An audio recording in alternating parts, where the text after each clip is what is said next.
lá pertinho do Apocalipse. Terceira epístola de João. Só tem um capítulo. E nós vamos ler os 8 versículos. Nós vamos ler do versículo 1 ao versículo 8.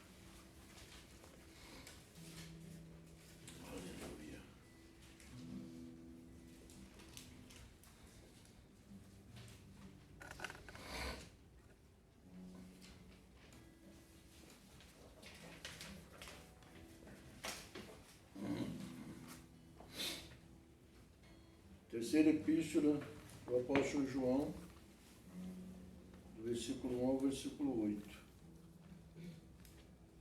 Todos encontraram?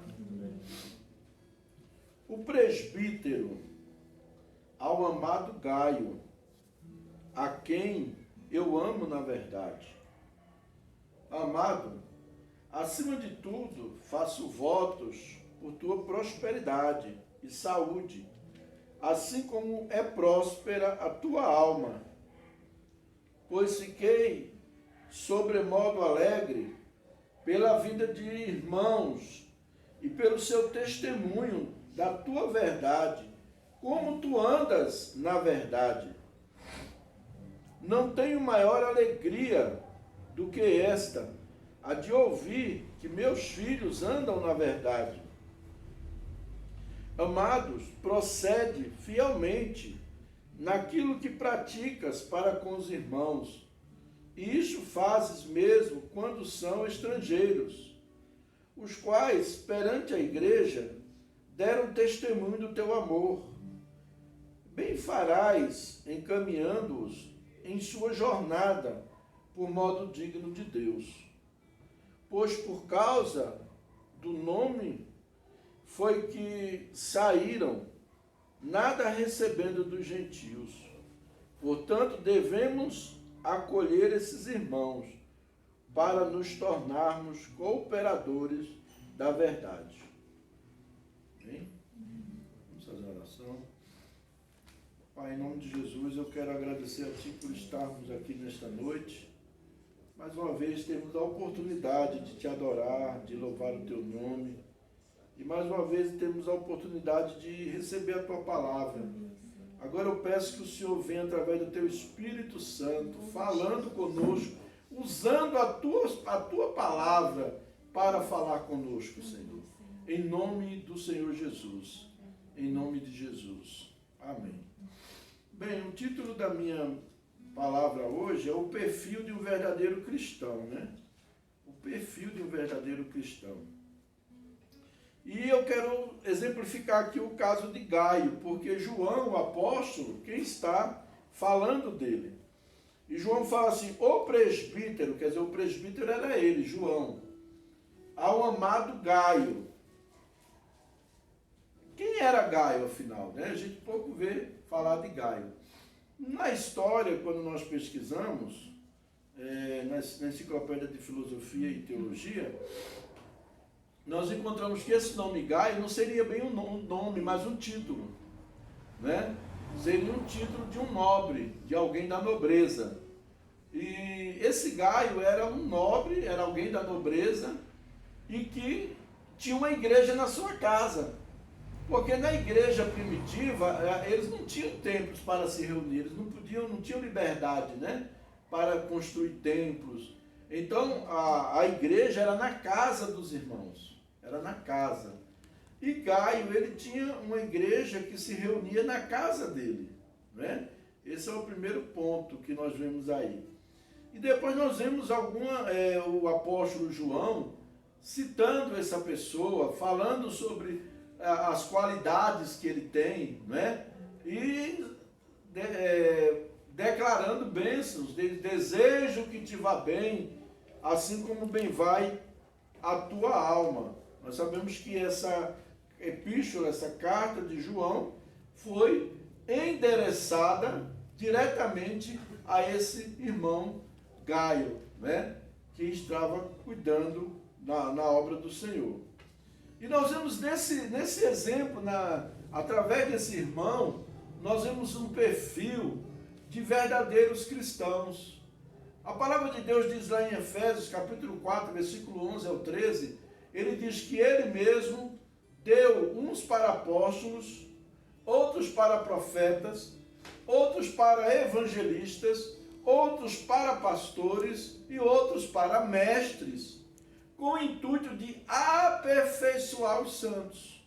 O que é aperfeiçoar os santos? É que quando nós vivíamos no mundo, nós seguimos o padrão do mundo. Nós seguimos o sistema do mundo, o que o mundo ditava, as regras que o mundo ditava, o sistema, não é? O sistema. Então nós seguíamos as regras que o sistema ditava. Quando nós conhecemos a Jesus, nós entramos em um conflito. Por que esse conflito? Porque agora eu começo a perceber que o Evangelho me faz pensar diferente. Que o Evangelho me leva para que eu possa ser um discípulo, um seguidor de Jesus, eu tenho que ter um padrão, viver um padrão diferente. Eu tenho que aprender, eu tenho que descobrir e ir em busca da cultura do reino.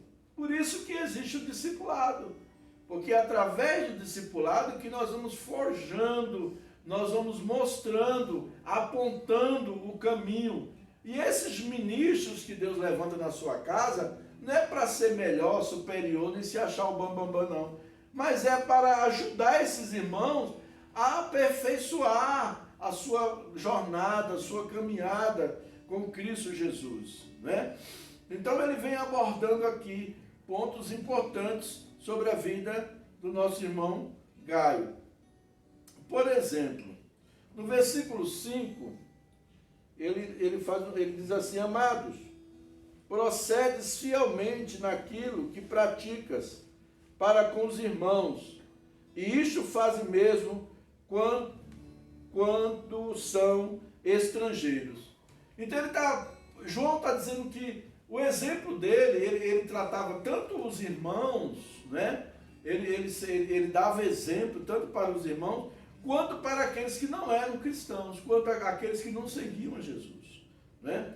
No versículo 11, ele diz aqui assim: amado, não imites o que é mal, senão o que é bom. Aquele que pratica o bem procede de Deus. Aquele que pratica o mal jamais viu a Deus. Então, o primeiro perfil de um verdadeiro cristão é o quê? É a prática da palavra de Deus. E nós só podemos praticar a palavra de Deus como? Se nós conhecermos. E como é que nós vamos conhecer? Através do discipulado. Não é só ler a Bíblia. Não é só ler. Você vai ler, né? Mas você vai ficar meio assim, tem coisa que você fica meio sem entender. Então o discipulado vai fazer com que alguém que está cuidando de você, ministrando a sua vida, mostre para você o caminho. Isso aqui está referindo-se a isso, né? Então a primeira coisa é prática. Nós vivemos dias muito difíceis, irmãos. Dias tão difíceis, hoje em dia, para você praticar a palavra de Deus é complicado. Tem hora que eu me vejo numa situação que eu digo: Jesus, vem cá, porque eu desci da cruz, vem cá, porque eu preciso voltar para ela, né? Às vezes é tanta coisa, tanta pressão. Nós estamos vivendo dias de tanta pressão, né? É pressão psicológica de todos os lados, é pressão financeira, é a questão das finanças, é a questão dessa pandemia que tem afligido, é as pessoas que são afetadas pela pandemia e estão tem muita gente que parece que está ficando até doido, né? Parece um louco. Então, assim, e para você praticar a palavra, para você ter equilíbrio, para você praticar a palavra, você tem que ter equilíbrio. E é uma coisa bem complicada. Tiago 1,22, ele diz assim: sede, pois, praticantes da palavra, e não mero ouvintes. Não adianta eu ler a Bíblia, estudar, que bonitinho, que coisa linda, mas eu não pratico, não vai resolver nada. Nossa, eu descobri aqui, que maravilha, Jesus. Eu chego a estar chorando, porque eu descobri, mas não pratico. Não vai adiantar nada. Entendeu? Então, o primeiro princípio que nós encontramos aqui de um verdadeiro cristão ele é um praticante da palavra de Deus. Ele é um cristão praticante. Engraçado que no Brasil nós temos muitas pessoas que dizem assim, eu sou católico, mas não são praticantes. Poucos católicos são praticantes, né? E antigamente os evangélicos, nos anos 70, 80, eram até discriminados, né? Os evangélicos eram discriminados, eram perseguidos. Não perseguidos assim como nos países fechados, mas perseguido, rejeitado, discriminado pela família, discriminado pelos amigos, porque você agora é o Bíblia, chamava de Bíblia. Agora você é Bíblia. Eu, quando aceitei Jesus, eu sofri uma pressão danada. Porque meus amigos ficavam tudo, olha o Bíblia, ele agora é o Aleluia, chamava de Aleluia, de Bíblia, entendeu? Passei muita pressão. Hoje em dia não, hoje é bonitinho ser crente. Porque tem lá uma igreja que parece uma boate. Eu não preciso mais ir para a boate, porque tem uma igreja que parece uma boate agora, né? E ali tá bonitinho ser crente, daquele jeito. Irmãos, eu vou dizer para vocês, se eu for ser crente, para ir para o inferno, eu não quero não. Eu quero ser crente para ir morar no céu. Eu quero ir morar no céu, eu quero ir com Jesus. Então não vou na onda não. Cuidado que muitas vezes a gente vai na onda e acaba que a gente se prejudica. Então, entendeu? Então nós precisamos nesses dias difíceis, dias de muita apostasia, dias de muita heresia. Estou escrevendo um livro agora, eu escrevi um, terminei hoje, graças a Deus, depois de muito tempo. Aí eu tenho mais dois que estão encaminhados, e o terceiro fala sobre os ultras pentecostais. Aí eu estou entrando no pentecostalismo, mostrando desde a época do movimento pentecostal como surgiu, né, que Deus, mas também os exageros que nós temos presenciado hoje no meio pentecostal. Tanto no meio, na elite, nas igrejas elitizadas, como nas periferias. Né? Nas periferias. Então as igrejas pentecostais têm trazido para o seu meio uma coisa chamada sincretismo religioso. Eu estava vendo, até mostrei para minha esposa, acho que eu mostrei para a Cláudia, para a Martinaida, né? Estava uma igreja que as pessoas tudo de branco e tocando os tambores, os atabaque, e o pessoal rodando, e rodando, e rodando, né? Igreja evangélica, né? E é evangélica, igreja chamada Igreja Pentecostal. Gente, olha, eu vou ser bem sincero, desculpa a minha colocação. Não tinha nada diferente de um terreiro de Umbanda. Nada, nada, nada. A única diferença que tinha é que não tinha as imagens lá. Mas se botasse as imagens, você ia achar que estava no terreiro de Umbanda. Entendeu? Então isso chama-se sincretismo religioso. Aí nós vamos agora para o outro lado, para o outro extremo. Aí o outro extremo é o quê? As igrejas pintadas de preto, com as luzes apagadas, cheias de como é o nome? Holofotes, né? Iluminação, fumaça, e os irmãos lá parece que está num show. Parece um show. E Jesus, onde é que está na hora dessa? Aí é para atrair as pessoas. Irmão, não atrai, não atrai, não adianta. Você atrai um monte de gente para a sua instituição, mas para Cristo não. As pessoas não são convertidas, não têm experiência com Deus, não tem testemunho verdadeiro, não tem. Uma ou outra que às vezes tem testemunho e acaba saindo desse meio aí, porque começa a ver que não é por ali, não é aquele caminho. Então, hoje nós estamos vivendo numa apostasia. Eu li um livro em 1994 do Kenneth Hagin, por isso, Kenneth Hagin ensinou um bocado de coisa aí que é meio controverso, mas teve esse livro que ele fala sobre planos propósitos e práticas. Esse livro parecia uma profecia para hoje, gente. Parecia uma profecia para os dias de hoje. Porque tudo que ele fala naquele livro ali está acontecendo hoje. E ele ainda colocava assim no livro, assim, os Estados Unidos pega todo o lixo religioso e joga para o Brasil. E os brasileiros recebem. Entendeu? Igrejas que hoje não tem uma pregação, o pastor não ora, não pede uma palavra a Deus. É uma palavra para todo mundo, né? Todo mundo recebe uma palavra, está lá o telão, aí o pastor está lá na sede pregando e o povo está lá no telão, assistindo telão, né? Então, assim, e cada igreja, a igreja é local, cada igreja tem seus problemas, tem suas necessidades.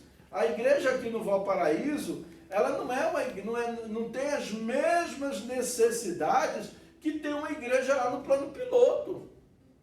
Os nossos problemas sociais são outros. Daqui, ó, eu estou aqui na etapa B. Daqui para ali onde o Neto e a Neide moram, já há uma diferença, não é? A necessidade das pessoas, já há uma diferença. Você está entendendo? Então, assim, Deus vai falar com a igreja, com a comunidade local. Deus tem uma palavra local para cada comunidade. Não é uma palavra daqui que a mesma palavra vai servir para lá, para a Asa Sul, para o Lago Sul. Não, meu irmão. Lá a realidade é outra, as necessidades são outras. Aqui o pessoal está se matando porque está com fome. Desculpa. Saúde. Lá o povo está se matando porque perdeu um grande investimento. Perdeu um grande investimento imobiliário. Então a realidade é outra, a gente tem que entender isso, né? E a gente começa a querer imitar, sabe? Aí começa aquela coisa, aquela imitação, e a gente deixa de viver o Evangelho. Meu irmão, você veio para cá para me ver? Não venha não, pelo amor de Deus. Venha para ver Jesus. Eu vim para cultuar Deus, eu vim aqui porque eu quero ouvir uma palavra de Deus, eu quero receber uma palavra de Deus. Amém? Em nome de Jesus. Então, o primeiro princípio de um perfil de um verdadeiro cristão é que ele é um praticante da palavra de Deus, mesmo diante de toda circunstância. E você pode me dizer assim, mas é impossível, eu não tenho como viver o evangelho no mundo como está. Cara, José, Daniel foram exemplos. Se você olha para a palavra de Deus, José foi até preso, mas ele não deitou-se com a mulher de Potifar. E não tinha ainda os 10 mandamentos, não. Detalhe, não tinha os 10 mandamentos ainda. Ainda não tinha os 10 mandamentos dizendo, não adulterarás. Pois ele não foi para a cama com a mulher de Potifar. A integridade é no coração, irmão, não é em lei não, não é em papel não. É no nosso coração, no nosso interior. Amém? Então o primeiro ponto é esse, praticante da palavra. O segundo princípio que nós encontramos no perfil de um verdadeiro cristão está no versículo 6, quando ele diz assim, os quais perante a igreja deram testemunho do teu amor. Irmãos, outra coisa que caracteriza o perfil de um verdadeiro cristão é testemunho. Testemunho no seu trabalho, na sua escola, testemunho no bairro onde você mora, o testemunho fala mais alto. Eu ouvi uma frase uma vez que dizia assim que o cristão é a Bíblia que o mundo não lê. O mundo não lê a Bíblia, mas ele olha a vida do cristão, ele observa a vida do cristão. Ele observa, ele está observando, o vizinho lá, ele não segue a Cristo, mas ele está observando. Eu me lembro que eu morava em um certo lugar e eu estava passando um apuro, dificuldade. E minha filha tinha 6 meses, a minha filha mais velha, faz tempinho, né? E ela tinha 6 meses e eu desempregado, passando um apuro. para a igreja com aquela alegria, ia a pé, andava bastante. Mas ia a pé, alegre, chegava no culto aquela alegria, voltava alegre. E uma pessoa mandou me chamar e disse assim, olha, eu tive um sonho com o senhor. Eu falei, foi. Já vi tempo que eu venho observando sua vida. Eu sei que o senhor está desempregado, o senhor mora aqui na vizinhança, eu sei que o senhor está desempregado. Mas nunca vi o senhor pedindo nada a ninguém, nunca vi o senhor com cara triste. E vejo o senhor vai para a igreja, vai com sua esposa, sua filha, vai e vem, vai todo... A gente observa o senhor todo feliz. E o interessante é que quando foi essa noite eu tive um sonho com o senhor. E uma pessoa dizia no sonho que era para eu chamar o senhor aqui, para o senhor me dizer o que, é que eu tenho que fazer para ir para o céu. Digo, olha, Jesus está pregando para mim, já está pregando no meu lugar. Aí eu peguei, apresentei o plano de salvação e a pessoa aceitou Jesus. Só em ver eu passar na rua. Só em ver eu passar. Então não pense que as pessoas não estão observando você. Elas estão observando.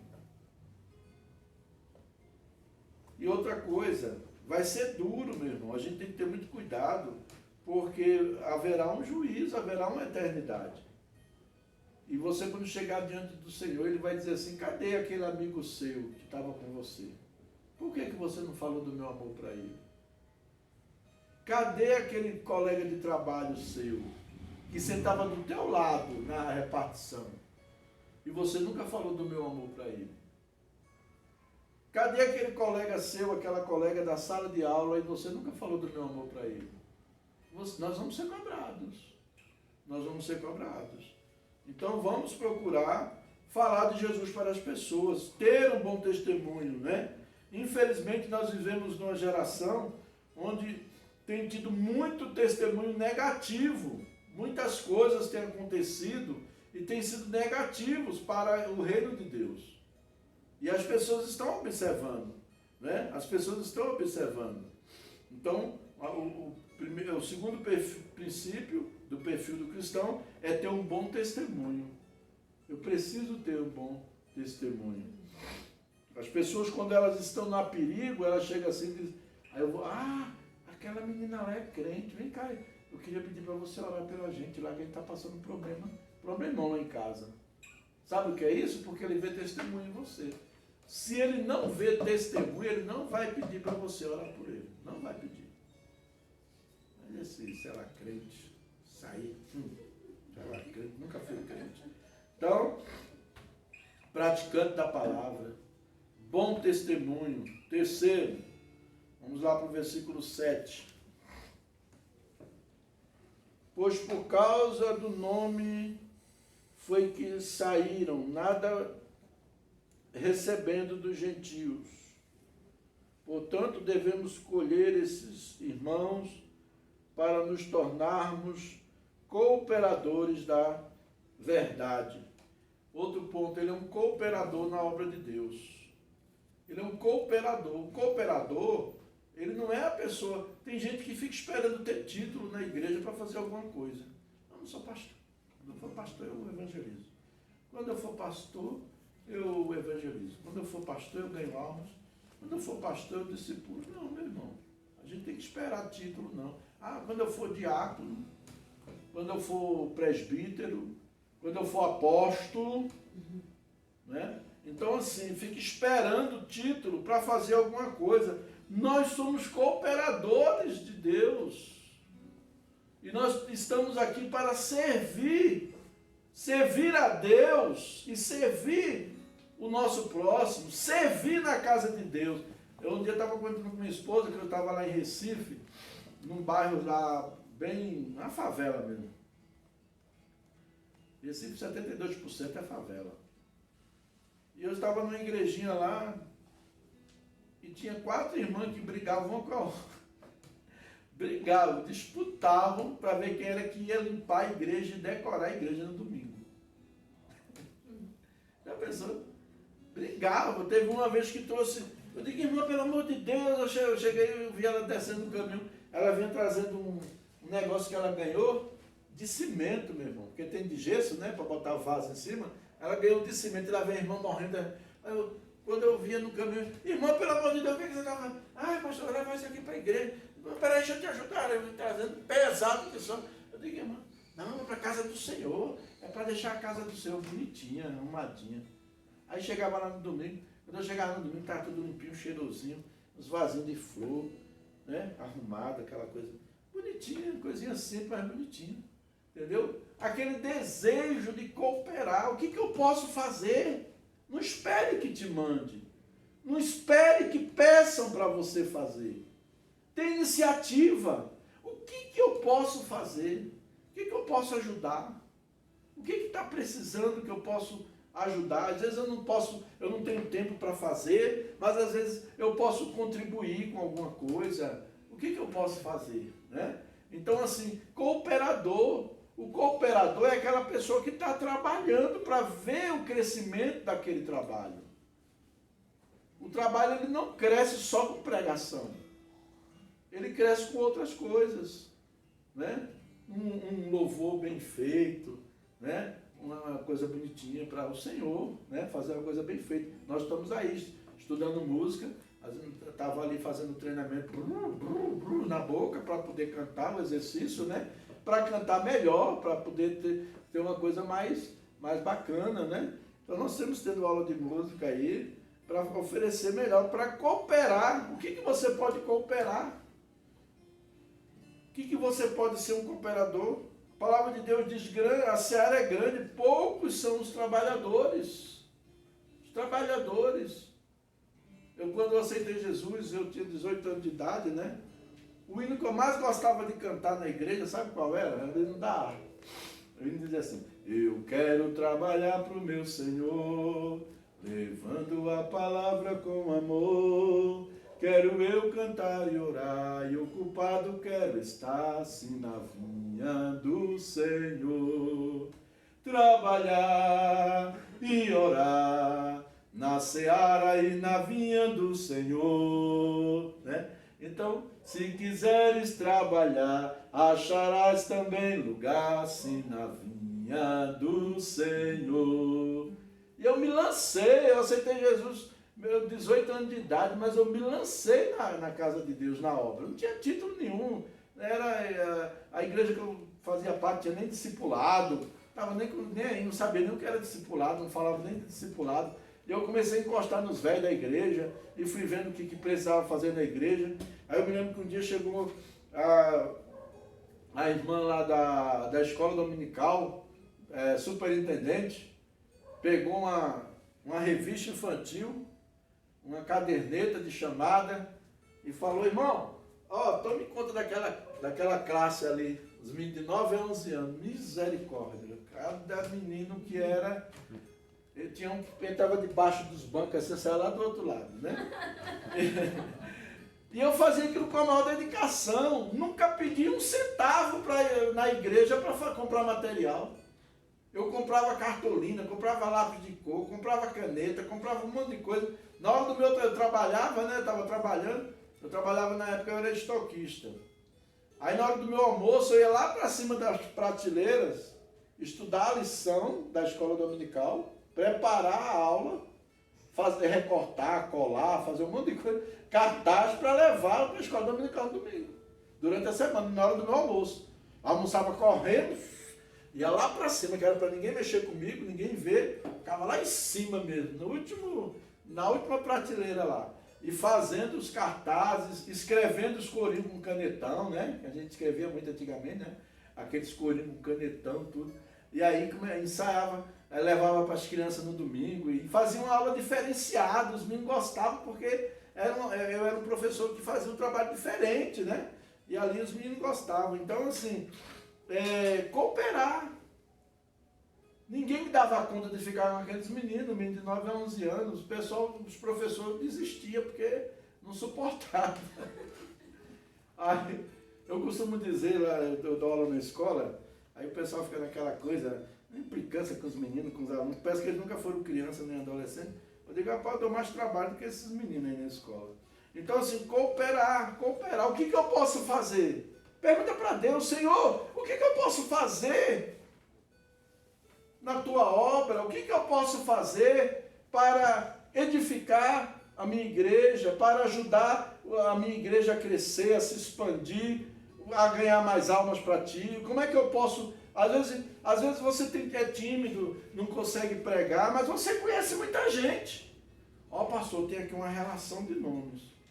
Você sabe o que eu fiz quando aceitei Jesus? Eu peguei o nome de todos os meus amigos, botei numa caderneta e botava no joelho para orar no círculo da oração. Eu ia orar. E eu vi um monte de amigo meu se convertendo. Então, às vezes, você não consegue falar, ainda é tímido, ó, pastor, tem uma pessoa aqui, tem um fulano aqui, a gente poderia ir lá fazer uma visita nessa pessoa? Meu irmão, eu vou com o maior prazer. Entendeu? Arruma os nomes aí que a gente vai lá visitar essas pessoas para ganhá-las para Jesus. Amém? Para trazer para a casa de Deus. Então vamos cooperar. O que eu posso fazer? Né? Eu vejo igrejas aí que ficam fazendo aquele apelo, aquela imploração para as pessoas ofertarem, para as pessoas dizimarem. Só falta botar um revólver na cabeça da pessoa. Né? Isso aí, cada um tem sua consciência. Né? A palavra de Deus fala, ó, eu até uma coisa que eu aprendi há muitos anos atrás, e depois eu comecei a ver, é verdade. A única área na vida da gente que só é curada se nós colocarmos em prática é a área financeira. E a área financeira a gente coloca em prática com o dízimo. A palavra de Deus diz, trazer os dízimos à casa do tesouro, e depois diz o quê? Fazer o quê? Fazer prova de mim. Quem já fez prova de Deus? Eu já fiz. Obteve a resposta? Eu já fiz várias vezes. Até hoje eu tenho. Até hoje você tem. Eu posso falar que eu conheço você de muitos anos, né? Você e o Neto, e vejo como que Deus abençoa a vida de vocês. Entendeu? Então, assim, o princípio é um princípio. É um princípio, a gente não negocia. Não negocia. Princípio é princípio. Eu me lembro naquele dia que eu tinha irmão que às vezes entregava o dízimo, e eu sabia que ele estava passando dificuldade. Eu sabia. Aí orava, em nome de Jesus, abençoa, tal. Aí depois, caladinho, eu procurava ele, vem cá, toma isso aqui. Dava uma oferta. A oferta às vezes era mais do que o dízimo que ele tinha entregue na igreja. Mas nossa igreja era uma igreja grande, né? Tinha muita gente, tinha condição de fazer isso, dava para fazer. Né? Então, assim, é um princípio, irmão. Não adianta a gente ficar, eu não vou fazer, o pastor não está vendo.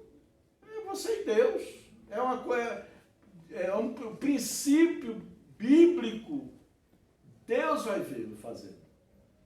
E a palavra de Deus diz que o que eu faço em secreto, o meu Pai vai fazer o quê? Em secreto vai me recompensar. Quando você orar, entra no teu quarto, fala em secreto, e o teu Pai que te ouve em secreto te responderá. A oração, o jejum, né? Às vezes a gente convoca, vamos jejuar, tudo, mas não precisa ficar alardeando, eu estou em jejum, para mostrar para todo mundo que eu estou em jejum. Não precisa disso. Agora nós vamos orar junto, a igreja vai jejuar junto, aí sim, né? Então assim, vamos ser cooperadores. Você vê que Gaio, ele era uma pessoa da nobreza, da elite, da sociedade. Mas estava lá, a casa dele, usando a casa dele como local para a igreja se reunir, para orar, para aprender a palavra, para um monte de atividades que a igreja fazia. A Bíblia diz que eles estavam juntos e tinham nas orações, na comunhão, no partir do pão, né? Tudo isso eles estavam juntos. Então, assim, cooperar. Agora não eu vou entregar por obrigação, não. Fale com Deus. Eu me lembro que, até já contei isso aqui, eu dizimava um mês sim e 8 não. Um mês sim e 8 não. Aí um dia fui falar com Deus, Senhor, eu oro, eu jejum, eu evangelizo, eu ganho alma, e não acontece nada comigo. Aí Deus me repreendeu. Deus me repreendeu. Aí eu pedi perdão a ele e tudo, falei, tá bom, Senhor, a partir de agora eu vou colocar meu dízimo em dias. Aí comecei a colocar. Quando foi depois, foi de novo para os pés de Jesus. Senhor, não está acontecendo nada, eu estou dizimando, mas não está acontecendo nada. Ele falou, você não está dando com alegria? A minha palavra diz que Deus ama ao que dá com alegria. Eu estou dizimando, mas eu estou dizimando com alegria, não com tristeza. A Bíblia diz lá em 2 Coríntios isso. 9:6. Não com tristeza, nem por necessidade. Tadinho na minha igreja. Ui, coitadinho. Não, eu vou dar com alegria. É um princípio. É um princípio. Eu quero obedecer esse princípio. Eu quero obedecer. Então eu vou colocar em prática. E eu vou dizer para você, coloque em prática para você ver. E faça a prova de Deus. Deus, eu estou fazendo prova. Eu estou, ó Senhor, o Senhor está vendo aqui, meu coração é totalmente alegre para te entregar. Estou te entregando sem nenhum medo, sem nenhuma mesquinhez, sem nenhuma avareza, sem nenhum amor pelo dinheiro. Né? Sem nenhum amor pelo dinheiro, mas o Senhor sabe das minhas necessidades. E você vai ver, vai colher. Vai colher. Em nome de Jesus. Então, o terceiro princípio que nós encontramos aqui é esse. Cooperar com Deus. Trabalhar junto com Deus. Ser um cooperador de Deus é trabalhar com Deus para o crescimento da sua obra.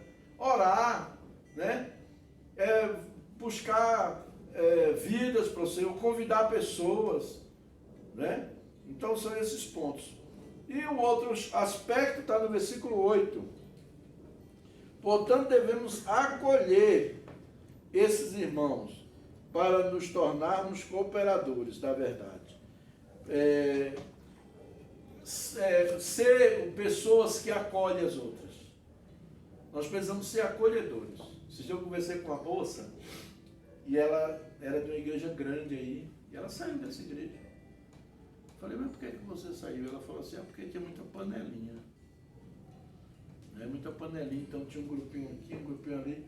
E tinha hora que eu ficava me sentindo como que eu não existisse, que eu não fizesse parte. Né? Isso acontece. Né? Até a gente que é pequeno, de vez em quando eu tive que dar umas puxadas de orelha em algumas pessoas para não fazer panelinha aqui dentro, mas teve gente já aqui que queria fazer panelinha, queria criar, né, panelinha dos fulano de tal, dos beltrano, né? Eu sempre dou, não puxo a orelha, né? Não dou mal não. Então assim, nós precisamos ser uma igreja acolhedora, cada um, não é o pastor. De que adianta eu sou o pastor, eu recebo a pessoa bem aqui, mas os irmãos não recebem a pessoa bem, né? Então assim, um verdadeiro cristão, ele é uma pessoa que ele tem um sentimento de acolher seja lá quem for, se é rico, se é pobre, né? Sem importar com a cor, sem importar com a sexualidade da pessoa, a vida sexual dela é problema dela, né? Eu vou receber a pessoa aqui, né? A igreja tem que ser um lugar de acolhimento. E é tão importante quando a gente chega num lugar que nós somos bem acolhidos, a gente quer ir voltar ali. Né? Quando a gente chega num lugar que é bem recebido, que as pessoas tratam a gente bem, é muito gostoso, porque nós queremos voltar, nós queremos, e assim, a minha oração, eu entendo que a nossa igreja é uma igreja acolhedora, se eu estiver enganado, se eu estiver achando que é demais, vocês me abrem os olhos, mas eu acredito que a nossa igreja é uma igreja acolhedora, e que nós possamos crescer numericamente e não perder essa essência, esse princípio de acolher as pessoas, sem discriminar ninguém, sem rejeitar ninguém, né? Mas ser uma igreja acolhedora, né? Eu sou bem franco em dizer, isso aí é uma coisa que Deus ainda precisa muito, acho que descer e falar comigo, alguma coisa assim. O que eu não suporto é a pessoa que faz coisa que não presta e bota a culpa nos outros. Ah, mas eu fico por causa da Cláudia. Meu irmão, você é responsável pelos seus atos. Ou senão a pessoa quer fazer os outros de besta. Está entendendo? A pessoa que quer enganar as pessoas. Meu irmão, ninguém engana ninguém não. Ninguém engana ninguém. Você está enganando a você mesmo. Eu costumo dizer, eu tive uma época na minha vida, eu tive uma fase na minha vida que vocês me conhecem, né? E quem não me conhece já conhece de ouvir falar, né?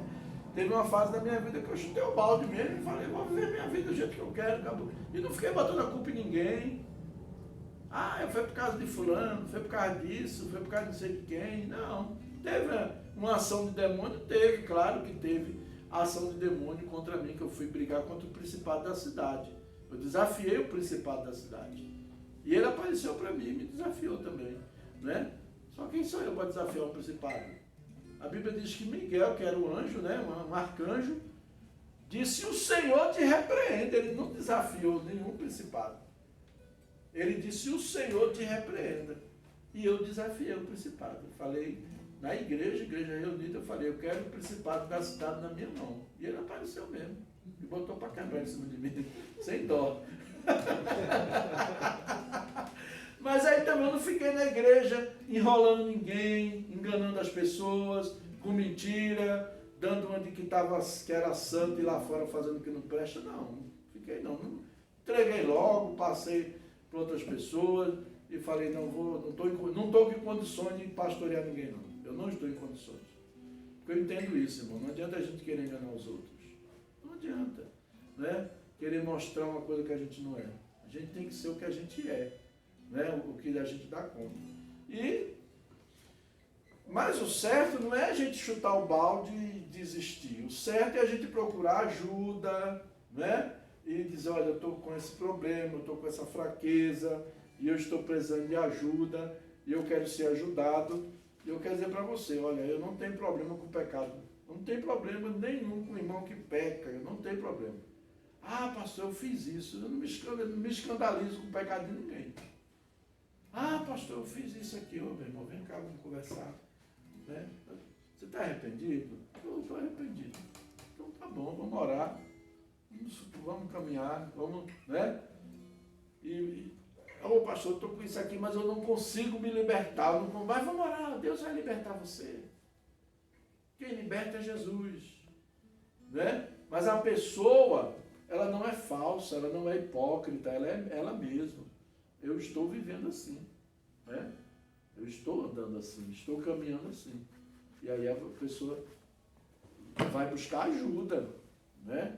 Vai buscar ajuda. Nós temos uma pessoa aí que eu já levei para casa de recuperação 4 vezes, falei que não levava mais, mas levo, se aparecer e pedir ajuda, eu levo. E essa pessoa eu chamei e falei: vem cá, olha, você não consegue se libertar do vício, então vamos fazer o seguinte: eu vou te levar no CAPES, você vai fazer um tratamento no CAPES, e lá ele vai passar uma medicação para ir reduzindo danos. Existe um tratamento para pessoas que são usuárias de droga, de álcool, qualquer vício dessa natureza. Existe um trabalho no CAPES chamado redução de danos. Então ele passa uma medicação que inibe aquela ansiedade, aquele desejo de você usar a droga, de você usar a bebida. Inibe. Então o médico ele passa a medicação. E lá no CAPES, geralmente eu levo o pessoal no CAPES da Santa Maria. Tem um médico de excelência lá, um excelente psiquiatra. Então ele passa uma medicação que vai inibir. Você não vai deixar assim do dia para a noite, entendeu? Mas vai deixando uns pouquinhos, quando você vê, você deixou de usar. Aí você precisa tomar medicação e fazer as terapias também. Tem as partes terapêuticas, né? E aí quando você vê, a pessoa largou o vício. Porque o vício é uma coisa que a pessoa entra para suprir uma carência, uma ansiedade, uma necessidade que ele está. Então a igreja, até isso ela tem que saber, entender. Tem pessoas que têm vício sexual. Sabia disso? Tem pessoas que têm vício sexual mesmo, né? E precisa de ajuda. Cai direto. Aí você, meu Deus, porque, né? Não quer cair. Né? Eu vi um filme uma vez assim, eu e minha esposa, foi muito bom. Eu gosto muito desse filme polêmico, terapeuta, me ajuda, que eu sou terapeuta, né? E ali a mulher amava o marido, né? Tinha um amor pelo marido, pela família, toda bonitinha, toda certinha, mas a mulher não conseguia, tinha uns casos extraconjugais. E na terapia ela foi identificar quais as causas que levavam ela a ter aqueles casos extraconjugais. Entendeu? Então, essas coisas acontecem. Mas a pessoa tem que se abrir. A palavra de Deus diz, orai uns pelos outros, né? Confessai vossas culpas uns aos outros. Lá em Tiago 5,14, né, a 16, ele vai falar, confessai as vossas culpas uns aos outros. Você sabia que a igreja ela é uma comunidade terapêutica. Hoje os psicólogos entenderam que a oração é uma técnica, uma ferramenta terapêutica de cura, por incrível que pareça. Eles já conseguiram detectar que a oração faz parte, é também uma técnica de terapia que vai ajudar as pessoas, né? Então, assim, é muito importante que a igreja entre. Hoje nós vivemos numa sociedade doente. Nós vivemos numa sociedade doente. Ninguém é perfeito. E existem N doenças, né? Existem vícios, existem distúrbios, existem transtornos, existem coisas que a pessoa passa que, poxa, por que eu passo isso? Eu não queria isso para mim, mas eu passo. Então, precisa de ajuda, precisa de um acompanhamento terapêutico, precisa de conversa, né? E essas coisas todas. Até nesse ponto a igreja tem que ter essa visão de acolher essas pessoas, não jogar fora, mas acolher. Acolher. As que querem ajuda, as que buscam ajuda. Agora, aquelas que não querem ajuda, meu irmão, é difícil, porque não tem como. Se a pessoa não quer ajuda, eu sou bem franco em dizer, eu tenho nem Deus ajuda quem não quer ser ajudado. Nem Deus ajuda quem não quer ser ajudado. Porque Deus não vai invadir você. A sua privacidade é a sua privacidade. Deus respeita a sua individualidade. Você escolheu? Escolheu. Daqui para frente, lá na frente, você vai colher coisas que você fez escolhas hoje. Hoje você fez a escolha. Sexta-feira mesmo eu estava dando aula e falei para os meus alunos, estava dando aula de sociologia, e estava falando para eles, olha, as escolhas de vocês hoje, o que vocês estão escolhendo hoje, vai definir quem vocês serão daqui a 10 anos. Daqui a 10 anos vai mostrar quem você é. Daqui a 10 anos. Né? Então, assim, é importante esse aspecto. Então, o perfil de um verdadeiro cristão, ele é o quê? Pratica a palavra, ele tem bom testemunho, ele é um cooperador na obra de Deus e ele é uma pessoa acolhedora. Ele acolhe, né? Em nome de Jesus. E que nós possamos buscar. Ô pastor, estou tão longe de sair. Meu irmão, nós estamos aqui para te ajudar. Nós estamos aqui para caminhar com você. Entendeu? Nós estamos aqui. Eu estou buscando aqui algumas coisas aqui. Ainda tem, de vez em quando eu vejo algumas, eu digo, Senhor, me traz de volta, eu quero vir para cá. A palavra de Deus está dizendo assim. Entendeu? É importante isso. Ninguém pode se achar santarrão, super-homem, super crente. Eu sou super crente, eu não preciso de ninguém. Eu não caio, né? Só de falar que não cai, já caiu. Porque a própria Bíblia diz que quem disser que não tem pecado é mentiroso. Está chamando Deus de mentiroso. Porque todos nós pecamos. Pensamento, palavra, omissão, né? Nós pecamos. Então que nós possamos, né? Jesus não morreu por você para que você viva de qualquer maneira, mas ele morreu para que nós tenhamos uma vida abundante. Ele disse, o ladrão veio matar, roubar e destruir. Eu vim para que tenham vida, e vida com abundância. O segredo da prosperidade está aqui, andar obedecendo os princípios da palavra de Deus. Não é você dar aqui R$1.000 que amanhã vai aparecer um carro na tua porta, eu vou dar R$1.000 que vai aparecer uma mansão no Lago Sul para você. Não. É você obedecer os princípios da palavra de Deus. Obedeça, coloque em prática. Você vai ver o resultado da sua vida. Você vai ver o que Deus vai fazer na sua vida. Amém? Em nome de Jesus. Vamos ficar de pé. Vamos orar.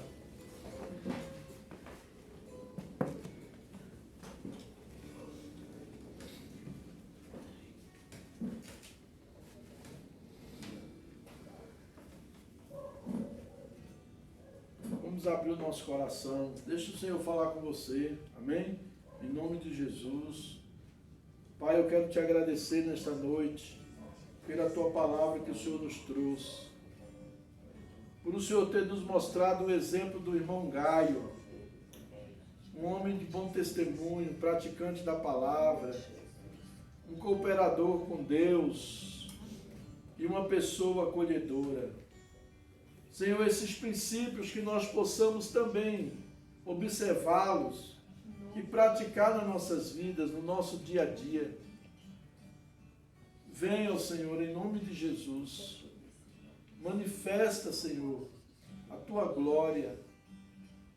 Senhor, nos ajuda naquelas áreas onde nós não podemos, onde nós não temos condições, onde nós não conseguimos praticar. Leva-nos a praticar, Senhor, em nome de Jesus. Leva-nos a andar em obediência. Leva-nos a guardar e a colocar em prática os princípios que regem a vida cristã. Em nome do teu Filho Jesus, eu peço a ti, meu Deus, e agradeço a ti. Em nome de Jesus. Em nome de Jesus.